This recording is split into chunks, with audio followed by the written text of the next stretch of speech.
Hello and welcome to Conquest Creations. My name is Jacob Lucas, the Conquest Creator, and just last week, Games Workshop announced that they were going to be creating a new edition of the Middle-earth strategy battle game. In this video, I'm going to be going through my 10 predictions and wishlist items on what will change between this current edition and the new edition. Before we get into those 10 things, let's look at what we know. Games Workshop said that there was going to be a new core rules manual as well as a new book for the Armies of the Hobbit and Armies of Lord of the Rings. They said that every profile was going to get reworked. That is a huge hint of what I think is going to be coming our way. Now, between now and when this announcement was made, I've seen a little bit of apprehension in the community. A lot of people are saying that the game is perfect how it is and to just leave it alone, and they're worried that change could be a bad thing. Now, I understand being afraid of change, and don't get me wrong, I absolutely love this edition, but I also think that there's huge room for improvement in our game, and I am very optimistic that this edition change is going to make the game even more fun to play. The Middle-earth strategy battle game that we love today is very, very similar to the first edition of the game that came out when the Fellowship of the Ring came out over 20 years ago. And with each edition change, there have been minor evolutions, and I'm expecting this new edition just to be another minor evolution where we get some quality of life improvements and some definite tweaks to improve gameplay. Games Workshop is very committed to this original rule set, and there are some profiles in the game today that are almost identical to exactly how they were when they were released all the way back in 2001. So I think the changes that they're going to make are going to be very well thought out and very true to the core essence of the game. With each item on this list, I'm going to be giving it a rating from 1 to 5. If it's a 1, I think it's completely unlikely to happen. If it's a 5, I think it's guaranteed to happen. The first point on this list is that the fight value system will be spread out more. What does that actually mean? Well, at the moment, there are a ridiculous amount of characters that are on Fight 6. Just to name a few: Aragorn, Gimli, Legolas, Boromir, Dane, Durin, King's Champion, Dwarf King, Thorin, Dwalin, Elladan Elrohir, Celeborn, Haldir, Rúmil, Orphan, all Fight 6. There is a lot more to go as well, heaps more. I have a list in front of me here that has way more than that. Those ones that I said were just the ones that I remembered. But basically the point there is that there are so many characters on Fight 6. And then when we look at Fight 10, we have Smaug and the Balrog. We look at Fight 9, we have Sauron and Gil-galad. We look at Fight 8, we have, who do we have on Fight 8? Gwaihir, Treebeard, Bjorn, and I think that's it. So it seems a little bit silly to have probably 24 characters on Fight 6, and then basically no one on Fight 10, 9, and 8. So I think when they are changing the profiles, they'll be spreading them out a lot more. There's going to be a lot of bonuses to these fight values, but that's going to stay balanced because it's pretty much across the field. Now, with that, I think that the cap of fight value could be increased to 12 to give us more space to breathe with increasing those fight values. So Balrog, who's currently Fight 10, will go up to Fight 12. And maybe Aragorn, King Lessar will go from Fight 6 to Fight 9, which sounds incredible, but remember, the top is now 12. So Gwaihir, Gil-galad will still be above him at that Fight 10 and 11. This just means that Aragorn, King Elessar, and some random dude like Dwalin won't be the same fight value, because I think that's a little bit silly, and it's going to help the profiles have more space to breathe. Now, that was just talking about heroes. When we talk about troops, I would say 90% of the troop profiles in the game fit between Fight 3 and Fight 5, so I'm expecting that to be able to be spread out. For example, I think that Easterlings, with all their bonuses, could stay on Fight 5, but Elves, as a default, could go up to Fight 6 to make them feel more different. I think that this one's pretty likely, and I've rated it at a 4 out of 5. I definitely think the fight value will be spread out more. I don't know if it'll be increased to 12. That might be slightly less likely than a 4 out of 5, but I definitely think that fight value is getting tweaked here. All right, let's get into the second point. Now, this is actually going to be very, very similar to the first point, but it's that this exact same change could be made to strength and defense as well. At the moment, I don't think there's anything in the game that's strength 10. Maybe a Dragon's Breath Fire's strength 10. Off the top of my head, no other strength 10s in the game. Maybe there are. Roast me in the comments, go for it. But pretty much everything in the game, or all of the troops and most of the heroes, are squeezed into strength 3, strength 4, a little bit of strength 5. And that makes a lot of profiles feel really samey. So I think we're going to see the strength and defense spread out a lot more. Now, the reason that I put this point on the list is because they said that every profile is getting reworked. So if they change the fight value cap, the strength cap, and the defense cap, that will change on every single model. For example, at the moment, a Mortal Orc is strength 3, a Morannon Orc is strength 4, and a Uruk-hai is strength 4. With this new change, I'm proposing that an Uruk-hai could be strength 5, a Morannon Orc strength 4, and a normal Orc strength 3, so we have a bigger spread on the difference between these profiles. This is just going to make each army have a little bit more of its own feel and be able to represent what it did in the story in a way that's more unique to it. Now, do I think it's likely that we're going to get a change in the strength and defense? I think it's a lot less likely than fight value. I've given this one a 2 out of 5. Next on the list is heroic declarations will be changed. The current system for declaring a heroic is a little bit weird. Let's say I've got priority and we've entered the combat phase. I'm going to ask you, do you want to call any heroics? Now, you can either say yes or no. Regardless of what you say, or you say yes, you can declare one, you can say no. Regardless of what you say, the opportunity then comes to me. I can say yes or no. If you've said no and I say no, we're done, no heroics are declared.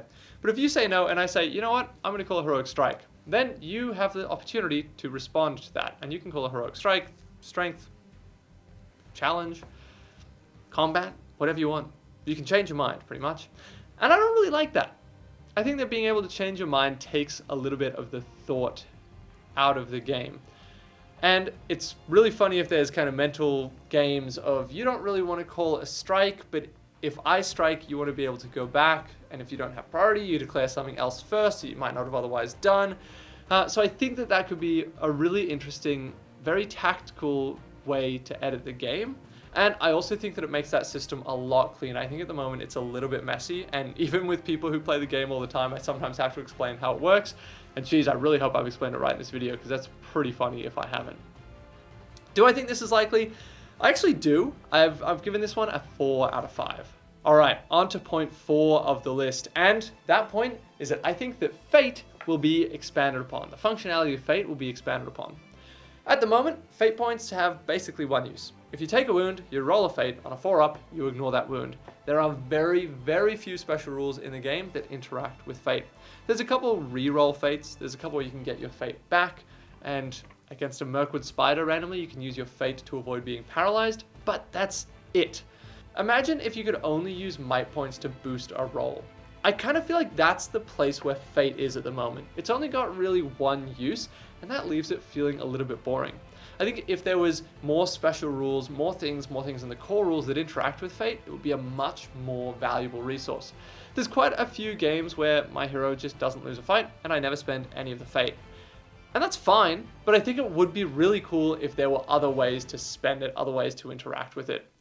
As a really little side note, you could do this with will as well. It's not as important because will's obviously magic, but you could do it with will because sometimes you don't have any magic on the table and every single hero finishes the game with 3 will still on them. Now, I don't think that this is likely. I don't think that it's super unlikely, so I've given it a 3 out of 5. Now, if you're enjoying this video and you want to get more Conquest Creations content, then feel free to jump on our Patreon. There is a lot more videos on the way going there where we're going to have some more exclusive behind the scenes content. The first video that we're going to be putting up there, well, there's other videos on there, but the next video that we'll be putting up on there is a response to everyone's thoughts on this video and just general thoughts on what happened in the new edition. So if you have any thoughts, any hot takes, any things that you want to see, or any things that you think are likely to happen, leave them in the comments down below. We'll be doing another video on our Patreon responding to all of them. Supporting the Patreon helps us out a ton. Now, if Patreon isn't for you, but you like this channel, hitting the subscribe button also helps us. And if you want to get some incredible wargaming scenery like this stuff just here, head over to our web store where you can find the STL files for it.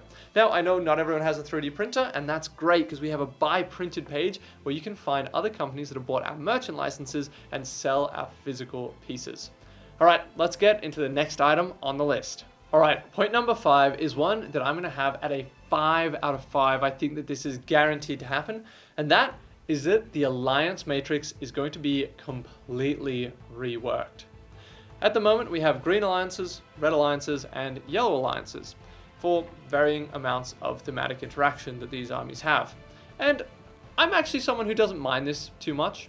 I'm a player who loves theme, and I absolutely hate soup lists. Some people in the comments go off when I've said anything negative about soup lists, and here I am backing it up. I'm not a big fan of soup lists. And in the current alliance matrix, they're definitely very possible, but the problem is that there's some people who want to do the right thing. They want to play a really cool themey army, maybe from one of the lesser known parts of the story, like the time that Rohan slayed a dragon for the dwarves. But that's not really doable in the current alliance matrix unless you take certain heroes. Now, again, I don't really mind that, and I think that if you're so committed to theme, then playing a red alliance is okay. Yes, there's massive debuffs in game, but you're so committed to theme that that's not, like, the gameplay strength isn't the biggest priority. But the current alliance matrix is pretty open to some soup lists. Now, I'm a little bit conflicted on this. I know it's going to change. I don't know how it's going to change, though. I'm kind of in two minds about it. One option is that they're just going to do away with the alliance matrix. In previous editions of the game, everything on the good side could ally with everything pretty freely.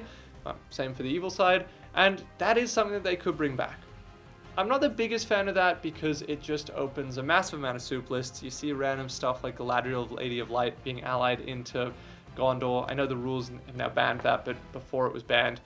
And that's just so against the spirit of the game. It's just so clearly stated in the lore that that was the first time Boromir ever saw her when he got to Lothlorien. So when you completely break the law, I don't think there's a good place in the game for that. But I do think that that's a big possibility. They just say, you know what, whatever, make your own stories. No restrictions on any alliances. That's one extreme. The other extreme is that they say no alliances are allowed at all. You can only play pure armies, but at the same time, when they release the new armies of The Hobbit and armies of Lord of the Rings, they release another 35 legendary legions that cover all of the alliances you see. For example, we don't really need a green alliance between Lothlorien and Rohan because we have the Defenders of Helm's Deep Legendary Legion. And if they just massively expand upon that, you know, they have a Pelennor Fields Legendary Legion, they have like everything, Battle of Five Armies Legendary Legion, every other moment in the story, a Last Alliance Legendary Legion, then that kind of removes the need for alliances. It keeps that thematic play, but it still gives you the opportunity to play everything in the game. And in the story, sorry. But at the same time, that's super restrictive, and I don't really like the idea of it being restrictive. I'm definitely stuck on this one. I don't have a good answer. I know that the alliance matrix will change. I'm giving that a 5 out of 5.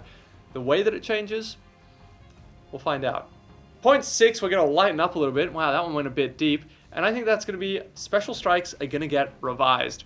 At the moment, we have stab, feint, piercing strike, bash, whirl, stun. That's it. I think that was all of them. Pretty sure that was all of them. And every single warrior in the game, or every single model in the game with a weapon, can access one of these. And I think that's really cool, and it gives the players a lot of agency. And agency is great. Agency is players interacting with the game and interacting with each other. But I think that some of these special strikes, in particular feint and piercing strike, do not add agency. Instead, they kind of give you free bonuses if you can be bothered remembering the rules for them.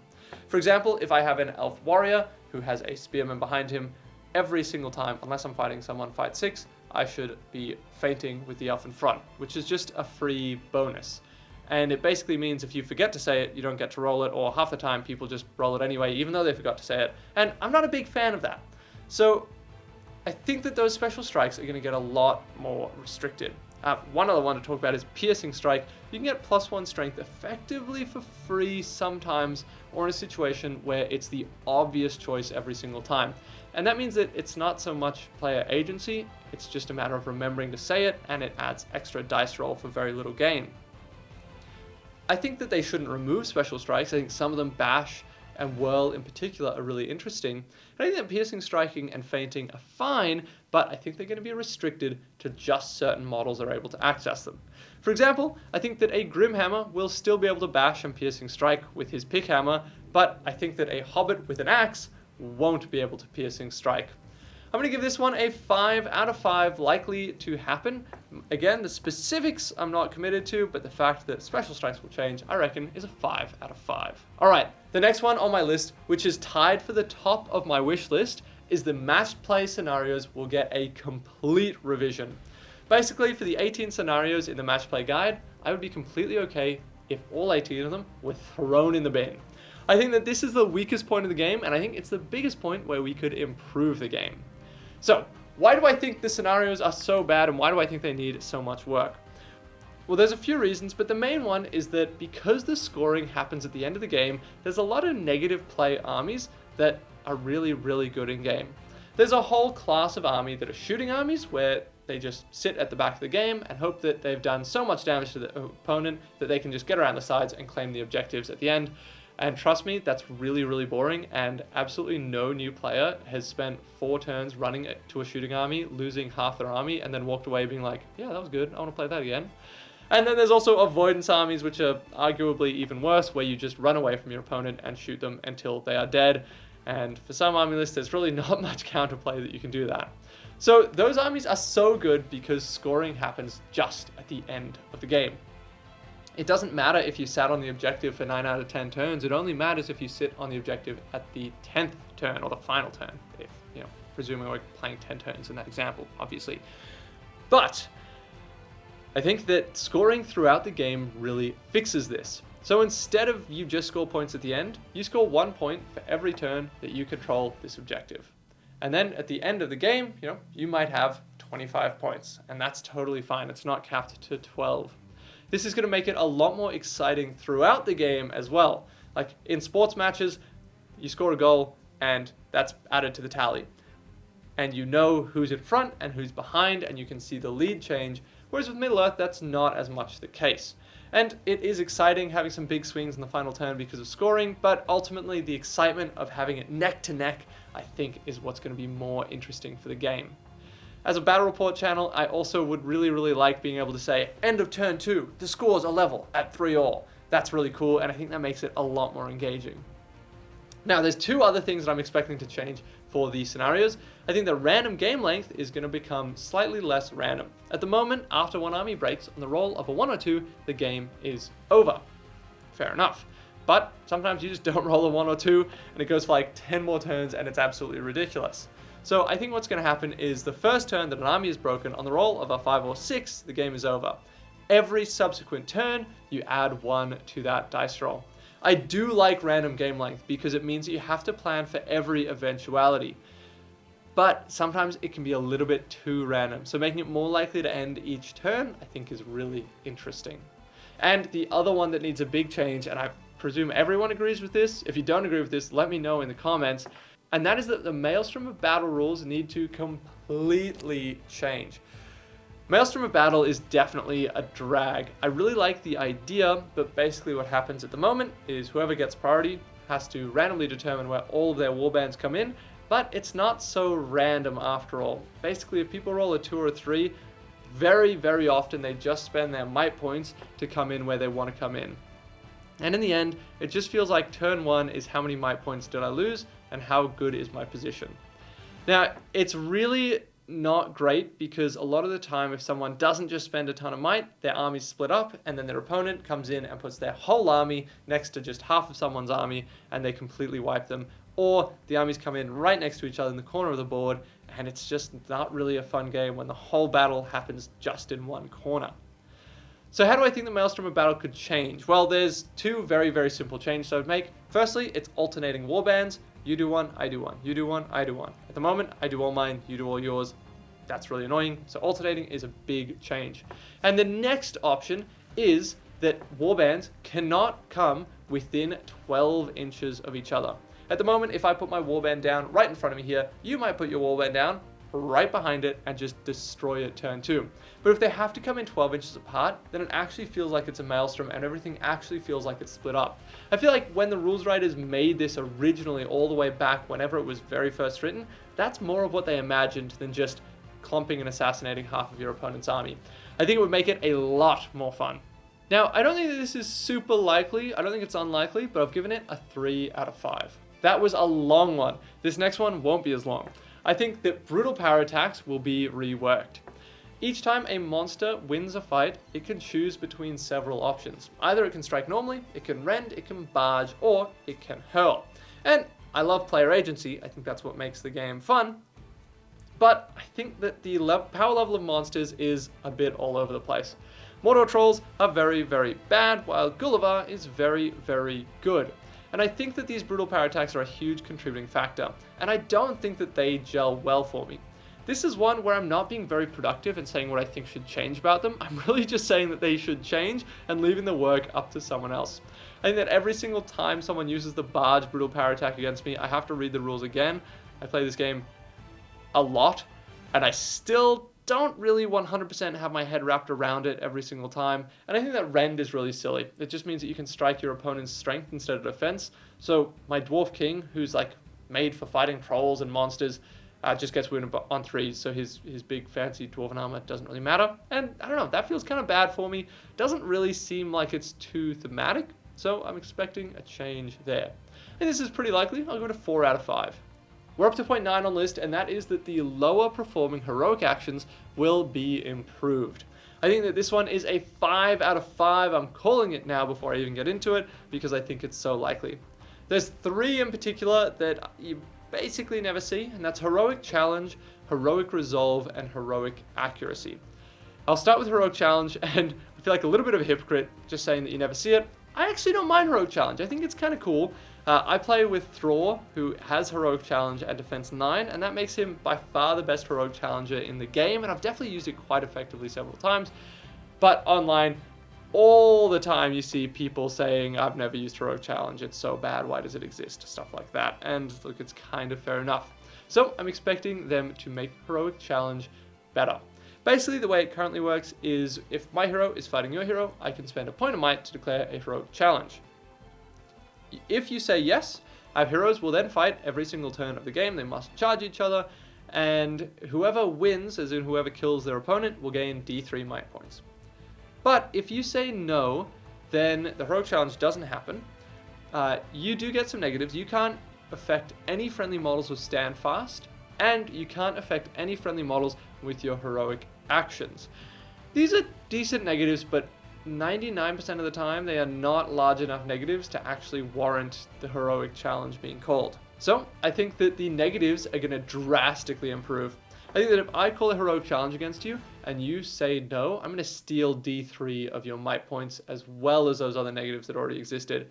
This gives some serious motivation to accept it, and it gives some serious motivation to call it, and it's worth the risk to call it instead of just striking and trying to kill your opponent. Now the next one is heroic resolve. Heroic resolve gives every model within 6 inches of you basically resistant to magic. I think the wording's slightly differently, but that's the vibe. And this is basically never worth calling because it's just not reliable enough. This is one that I have never called. I've seen it called once in a battle report. That's it. So it's not great. What I would do is instead of giving resistant to magic, I would give Fortify Spirit with a +1 to the roll. So every single model rolls 2 dice to resist and gets +1 to that, making it actually heroically resolve the models around you. The next one is heroic accuracy. This just lets you re-roll failed in the ways, and it's basically never worth doing it because the strength of shooting is pretty low anyway, so re-rolling in the ways doesn't actually drastically improve your odds of anything happening. Every single time I see someone call it, I generally think it's a waste, and basically every single time I am confirmed to be correct. There's a couple niche times where it is actually worth it, but overall, it's just very, very rarely seen, so I think it could be resolved, or it could be improved. I think these are super likely, as I said before, 5 out of 5. All right, we've got one thing left on the list, and we haven't seen a 1 out of 5 yet. And we also haven't seen the other thing that is tied for my most wish list, my thing that I want to see in this new edition the most.